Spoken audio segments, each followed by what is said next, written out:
আয়নার সামনে দাঁড়িয়ে পরম মমতায় নিজের সাদা ক্যাপটি ঠিক করে নিচ্ছেন 85 বছর বয়সী অ্যানি কোয়াকম্যান। নেদারল্যান্ডসের ভলেন্ডাম গ্রামের এই চিরচেনা ঐতিহ্যবাহী পোশাক এখন জাদুঘর কিংবা পর্যটন কেন্দ্রে সীমাবদ্ধ থাকলেও অ্যানির কাছে এটিই তার নিত্যদিনের সঙ্গী। কালো জ্যাকেট, গলার লাল প্রবাল মালা আর সেই বিশেষ হ্যাট, এতেই মিশে আছে তার আজন্মের শেকড়। এটি দেখতে দারুণ, তাই না? একজন তো অন্যজনের চেয়ে আলাদা হবেই। আমি আমার গ্রাম ভলেন্ডামকে ভালোবাসি, আর এই পোশাকই আমার সেই ভালোবাসার প্রতীক। আমি ভলেন্ডামের মেয়ে হিসেবে গর্ববোধ করি। সবার কাছে সৌন্দর্যের কিংবা আরামের সংজ্ঞা এক নয়। আমার কাছে এই পোশাকই হলো স্বাধীনতা। 1950 বা 60-এর দশক পর্যন্ত ভলেন্ডামের প্রায় সবাই এমন পোশাকে অভ্যস্ত ছিলেন, কিন্তু আধুনিকতার ছোঁয়ায় মানুষ যখন গ্রামের বাইরে কাজ করতে শুরু করলো, তখন হাতের তৈরি এই জটিল পোশাকগুলো ধীরে ধীরে হারিয়ে যেতে শুরু করে। নিজের বোন আর বন্ধুদের একে একে আধুনিক পোশাকে অভ্যস্ত হতে দেখলেও অ্যানি ছিল অবিচল।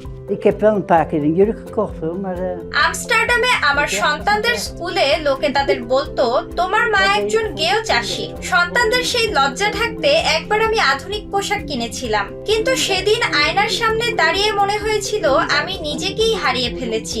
আমি স্রেফ উপহাসের পাত্রী হয়েছিলাম।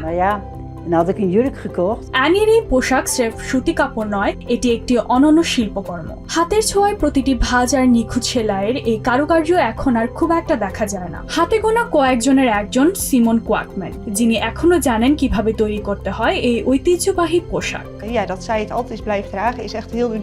এটি অত্যন্ত বিশেষ একটি কাজ। প্রতিটি ভাঁজ হাতে করতে হয়, ইস্ত্রি করে নির্দিষ্ট আকার দিতে হয়। একটি পোশাক তৈরি করতে ঘন্টার পর ঘন্টা পরিশ্রম করতে হয়।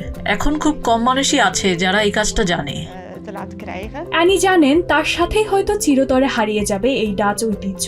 পুরুষদের মধ্যে এই পোশাক এখন আর কেউই পরেন না। বিষণ্ণতা থাকলেও অ্যানির কাছে এই পোশাকে মিশে আছে তার স্বাধীনতা।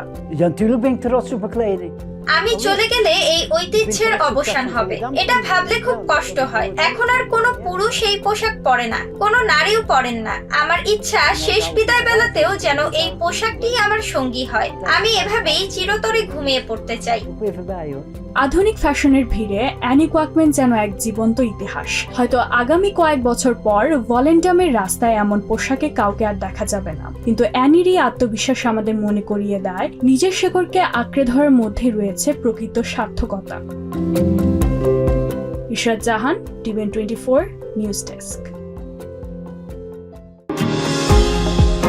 নিউ ইয়র্ক থেকে সম্প্রচারিত টিভিএন 24 টেলিভিশন বিশ্বজুড়ে বাঙালির কণ্ঠস্বর।